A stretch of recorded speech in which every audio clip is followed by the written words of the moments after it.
Seguimos adelante, bienvenidos al espacio Vivir Seguros, aquí en Agenda Abierta de Radio Carve, un espacio que, como muchísimos de ustedes saben, facilita Hernando Hernández, que es coordinador de los servicios Pinkerton y director de la Escuela Profesional de Seguridad del Instituto Securitas. Hernando, como siempre, es un placer estar contigo. ¿Qué tal? Buen día.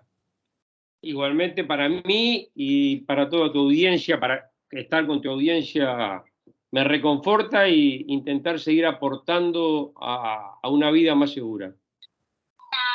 Bueno, Hernando, vos sabés que hoy has elegido un asunto que me parece que es clave, ¿no? Porque todos estamos asistiendo, sobre todo en los últimos días, a esa sensación de que se han acrecentado algunos delitos o que de pronto la inseguridad está presente, ya no tan focalizada, localizada. Hace ya mucho tiempo que dejó de estar localizada geográficamente la violencia. Creo que es un corte que se hace a nivel de todos los barrios. No hay zona, digamos, lo suficientemente segura como para que uno suponga que no van a ocurrir allí delitos. En consecuencia, también hay necesidad de conocer más respecto a lo preventivo. Has puesto mucho acento siempre en el aspecto de la prevención a la hora de encarar el tema de la seguridad individual. Muchas veces esa seguridad individual asociada a lo colectivo, porque uno pretende también cuidar a su familia. Y hoy has elegido este asunto que tiene que ver con la inteligencia emocional, si se quiere, con la psicología, con la forma en que nosotros actuamos, con la forma en que nosotros reaccionamos, sea en los ámbitos domésticos, en la calle, en el tránsito, en los espacios laborales, en los eventos a veces masivos, ¿no? Y allí es donde hablas de conocer nuestra psicología, o sea, la necesidad de hacer una introspección, de saber cuáles son aquellas fortalezas que tenemos o también las vulnerabilidades, porque en esa lógica, en ese equilibrio, está la probabilidad de sobrevivir a un incidente de alto riesgo. Puede ser un incidente de inseguridad, pero pueden ser otros. Y te has metido a bucear en alguna forma en la ciencia, en las experiencias comparadas entre países. ¿Cómo podemos comenzar a desandar este camino, Hernando? Personalmente, me motivó, siempre este tema me ha motivado mucho. Hice un curso con el FBI que tiene que ver con las respuestas de un ciudadano común ante situaciones de alto riesgo.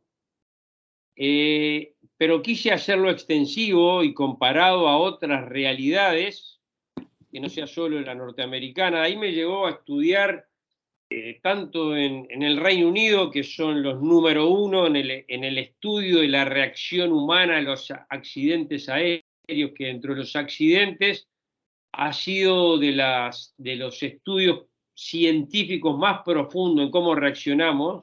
Ujú. Eh, hemos, lo he comparado con España, lo he comparado con Australia, lo hemos comparado con Canadá, y cuando te digo esto, te digo casos tan dispares como cómo nos comportamos ante un huracán, en un incendio en un espacio cerrado, en una inundación, en una rapiña. De todos estos estudios, lo que más me motivó fue encontrar un común denominador. O sea, hay un común denominador entre las personas que logran sobrevivir. ¿Cuál es Eso ese para común? mí, ese padrón común de sobrevivencia que le dicen algunos, para un ciudadano común, nos permite decir, podemos aprender de las situaciones que tenemos, porque ya hay experiencia comparadísima de cómo reaccionamos ante esos temas.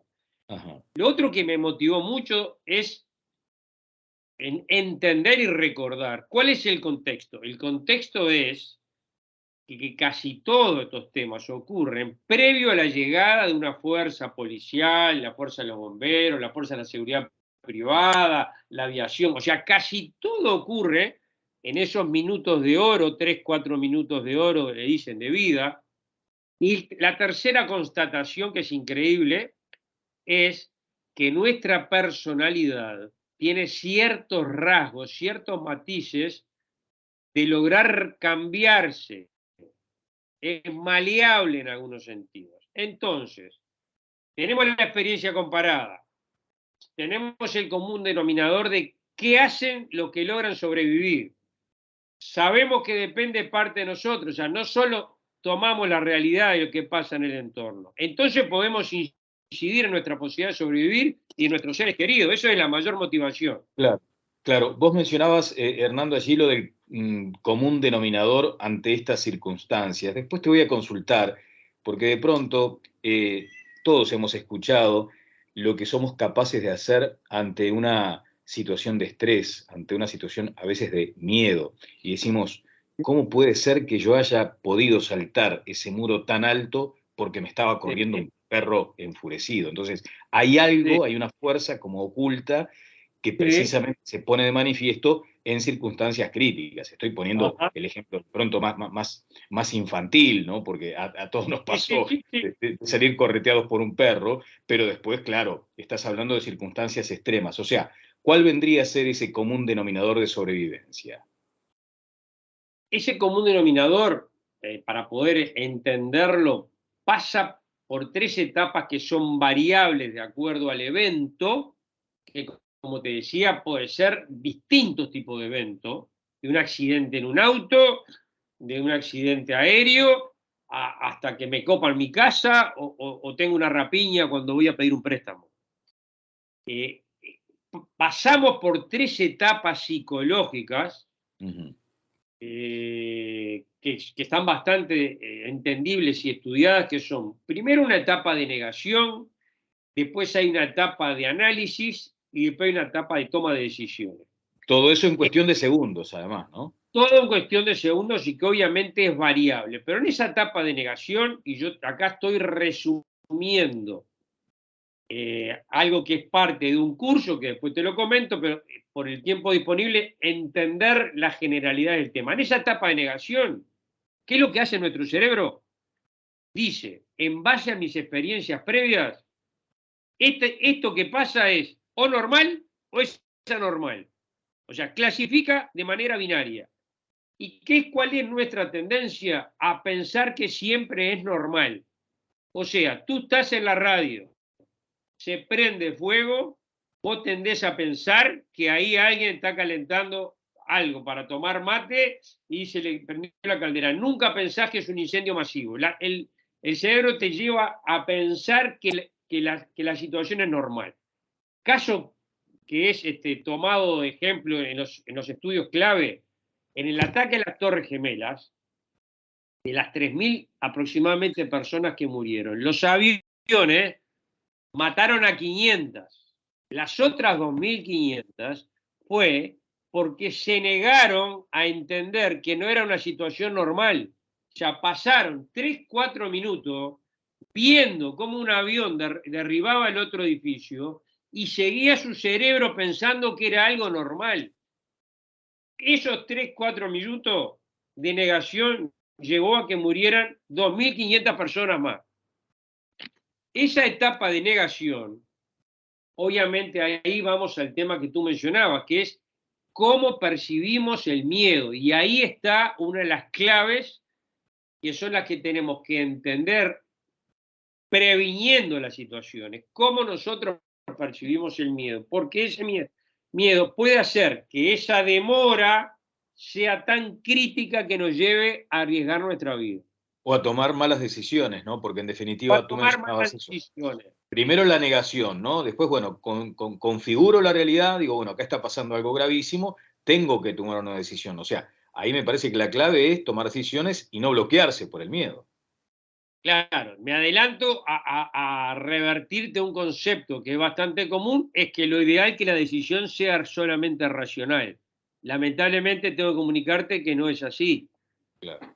Vamos a llegar a eso, pero el miedo ese, en esta situación, lo que tenemos que tener presente acá es que hay dos miedos. El miedo propio y el miedo del entorno o del agresor o del evento. Claro. En cuanto al miedo propio, se logró identificar, para simplificar, hay como 3, 4 palabritas que son los temas que nos dan más miedo. Estamos hablando de lo que es incontrolable, ejemplo, Los accidentes carreteros son 65 veces más probables que los accidentes de avión. O sea, tengo 65 veces más probabilidades de morir en un auto que en un avión. Sin embargo, yo lo siento menos controlable el avión. Me da más miedo. Algo desconocido, para seguir con el ejemplo del avión. Yo conozco las calles de mi barrio, pero no conozco lo que es la situación a 20.000 pies de altura. Me da más miedo morir en un avión, por ese motivo. Aquello que es más destructivo, me da más miedo morir en un ómnibus que en mi auto. Pero a los efectos sería la misma muerte. Pero como es mayor cantidad de poder destructivo, me da más miedo. Y lo otro que se ha agregado también es aquello que yo considero injusto. O sea, para hablar de la guerra actual, que es un tema muy vigente, morir en una situación en Ucrania da mucho miedo a los que todavía permanecen ahí, en la medida que sientan que es injusto lo que les está ocurriendo. No es lo mismo morir ahí que morir en otras circunstancias. O sea, esas 4 características de los miedos propios, yo las tengo que entender, porque puede ser que me dé mucho miedo una situación que tenga uno de estos perfiles y que yo necesite controlar de alguna manera esos miedos. Claro. Hernando, si te parece, aterrizaremos más a realidades que también tienen que ver con el miedo. Hay situaciones diversas, pero tal vez allí podríamos distinguir. Una cosa es cuando uno sale a la calle, ¿no? Y está sometido al miedo del hurto, del robo, de la rapiña, de la violencia, de una situación que se sale de control, un incidente de tránsito que puede terminar además en una circunstancia más grave. Después está lo que tiene que ver con el hogar. Uno siempre tiene ese pánico asociado a la posibilidad de que copen tu casa, no tanto por el riesgo que tiene uno mismo, sino por el riesgo que corren nuestros familiares más directos, más queridos. Y ahí es donde uno empieza a considerar aquellas fórmulas preventivas. También ahí vamos a volver seguramente al asunto este del uso de las armas, hasta qué punto es importante tenerla, poseerla, transportarla. ¿Cómo podríamos llegar a resumir este conjunto de aspectos? Es bastante amplio tu pregunta. Tema de las armas quizá merite una charla exclusiva de eso, porque no es blanco-negro. En nuestros cursos lo que nosotros buscamos es un manejo responsable de aquellos que decidan usar las armas de fuego. Y esto es un concepto bastante moderno en el mundo, porque no va dirigido solo a aquellos que decidan voluntariamente tener un arma, sino mi hijo va a estudiar a la casa de un amigo y su papá tiene un arma. O sea que mi hijo, a pesar que yo decidí no tener armas en mi casa, necesita tener conceptos del riesgo de las armas en el domicilio del amigo. Claro. Dicho esto genéricamente, que en nuestros cursos justamente apuntan también a ese manejo responsable, no hay un sí no al arma de fuego. Si hablamos de las armas son un riesgo en sí misma, como te decía, amerita una charla en Claro. particular, pero la prevención del hogar sí que cosas son importantes. Son importantes entender que el agresor tiene mucho miedo. Quizá digo una palabra fuerte, pero es producto de la experiencia y también de los estudios. El agresor normalmente necesita deshumanizarnos a nosotros. Claro. Cómo es posible que un muchacho de 20 y pico años asesine violentamente a una abuela de 80 que puede ser de la misma edad de su abuela? No nos entra en la cabeza, y no es un marciano ese ser humano. Ese ser humano es un ser humano que por determinados motivos, muchísimas veces por la droga, pero otras veces por lo que se llama en criminología el aprendizaje social. Él necesita exhibir violencia para crecer en la jerarquía. Ese aprendizaje social grupal implica que antes de llegar a nuestro domicilio, Daniel, él ya se mentalizó que los que va a encontrar ahí no son seres humanos. Y si encuentra una señora de 80 años, no es su abuelita.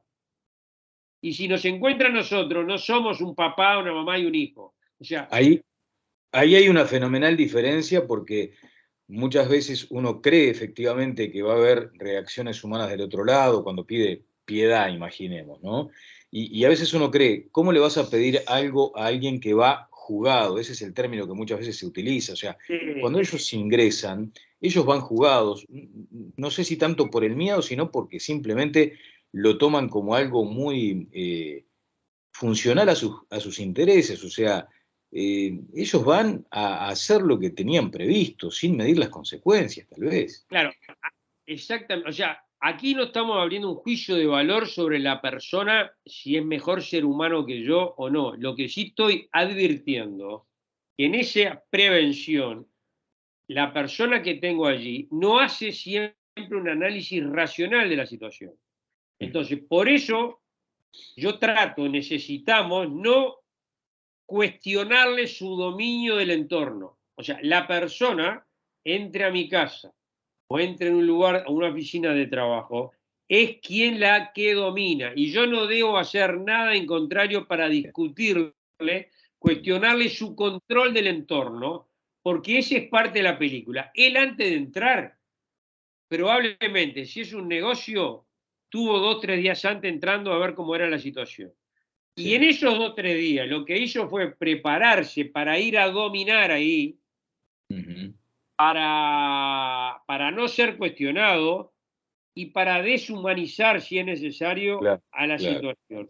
Bueno, Entonces, va drogado, sí, hay muchas películas, por ¿no? ejemplo, que tienen que ver con los clásicos asaltos de banco, donde un gesto, un incidente en principio menor de alguien que no haga o que no actúe de la forma en que vos lo estás planteando, tratando de asumir que el control está en la persona que ingresa violentamente, muchas veces ese pequeño incidente es el que luego desata toda la locura. Y yo quería preguntarte, Hernando, eh, si tenemos algo así como códigos mentales distintos o si en nuestra personalidad hay como rasgos que podemos, no sé si es el término, entrenar para mejorar nuestra actitud preventiva. Porque muchas veces, para ir otra vez al asunto del tránsito, el inteligente de pronto es el que no responde a la agresión, no responde al insulto, no responde a la provocación. Esa es la inteligencia.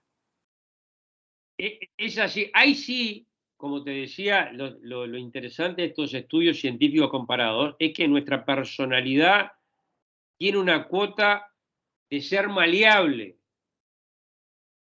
Entonces, por un lado tenemos una mente animal que se prepara rápidamente para defendernos y actuar en modo supervivencia. Ujú. El tiempo es corto, pero rápidamente nosotros sentimos de noche que la cerradura se mueve, la amígdala acciona la vida rápida y pone el cuerpo en alerta. Sin nuestra intervención, yo no hago absolutamente nada.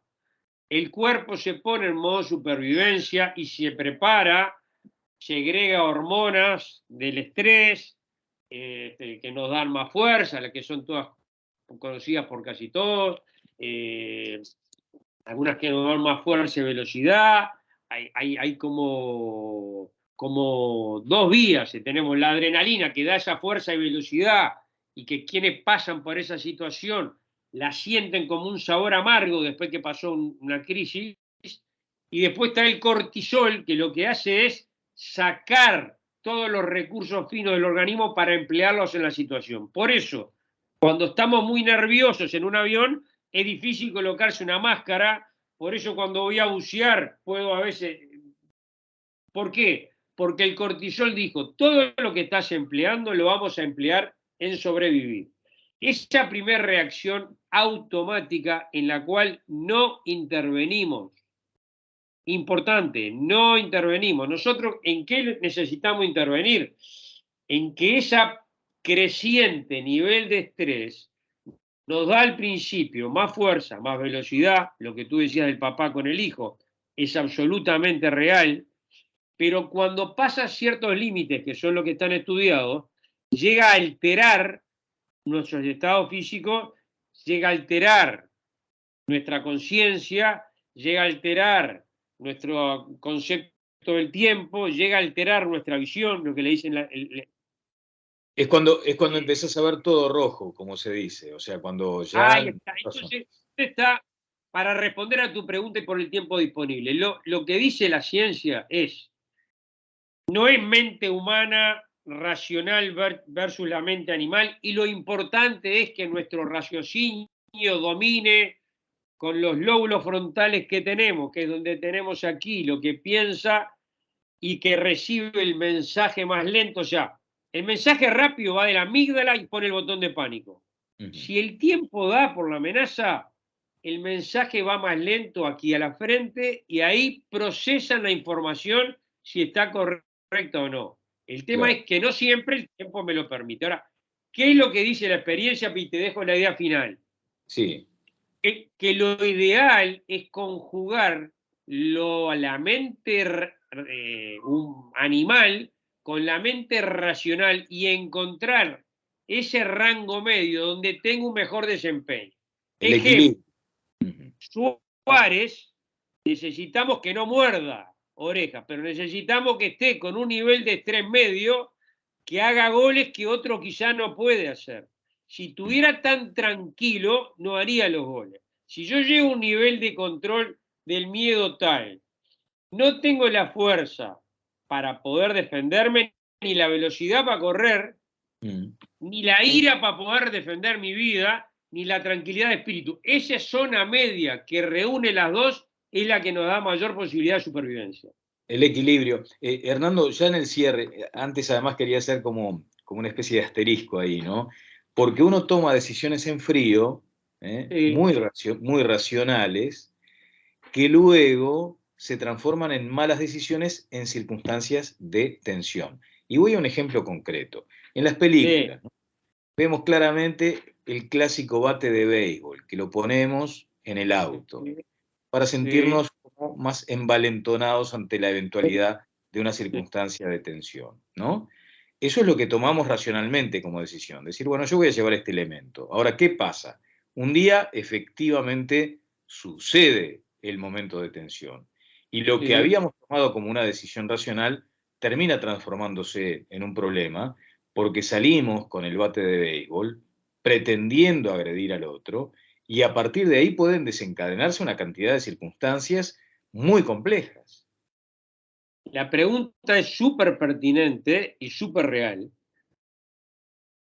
El tema, ¿qué implica? Implica en nuestra vida laboral y en nuestra vida personal necesitamos conocer los 3, 4 riesgos claves de nosotros y en nuestra familia. O sea, en la zona donde yo vivo, en donde estoy trabajando, ¿qué antecedentes de copamiento, de homicidio, de rapiña, qué probabilidades en lo que yo hago, qué probabilidades tengo? Ahí yo necesito, hay técnicas de control del miedo que ahora no me dan los tiempos para transmitirlas, pero que es parte del curso, en el cual, una vez identificados mis riesgos, yo necesito seleccionar y conocido mi personalidad, cómo me afecta el estrés, necesito aprender a controlar el miedo con esas técnicas y elegir 2 o 3 forma de responder que siempre privilegien la vida y no lo material. Aclaremos Claro. las cosas de comienzo. O sea, acá el hecho es, no me importa si me roban, no me importa si eso es mío o es de la empresa donde trabajo, mi vida siempre es importante, pero ojo, eso no garantiza el 100%, porque también sabemos que hay casos que puede llegar a un nivel y un enfrentamiento en que está la vida de mi hijo en mi casa,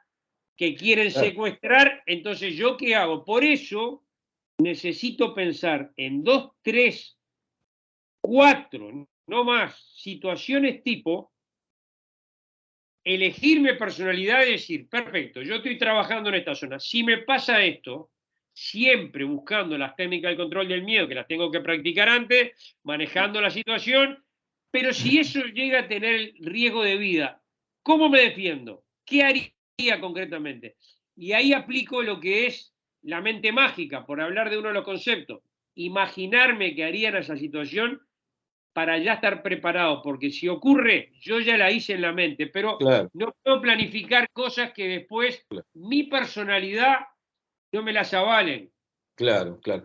Y después hay situaciones cotidianas, pero ya daría para otra charla, porque a veces te dicen que hay como dos miradas. Cuando vos salís a la calle, al supermercado, decís, bueno, no voy a llevar nada, absolutamente nada, para evitar, voy con mi tarjeta simplemente para evitar cualquier situación. Y sin embargo, muchas veces por no llevar nada te agreden, precisamente porque no tenés nada.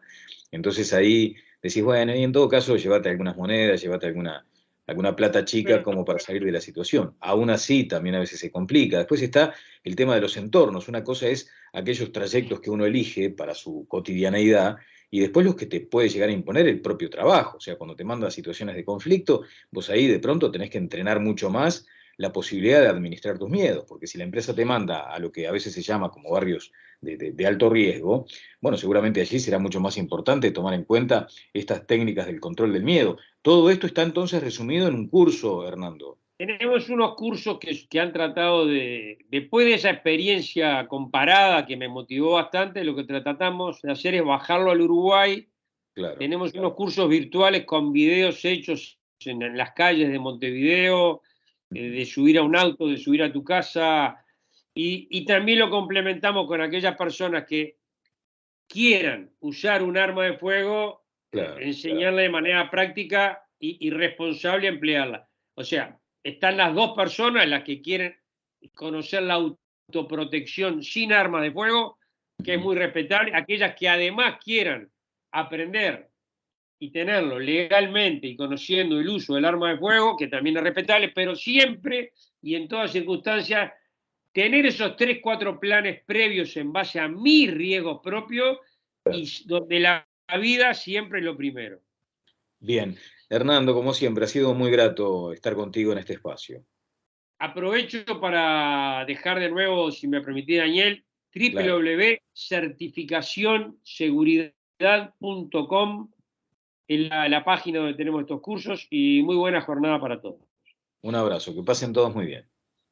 Muchas gracias.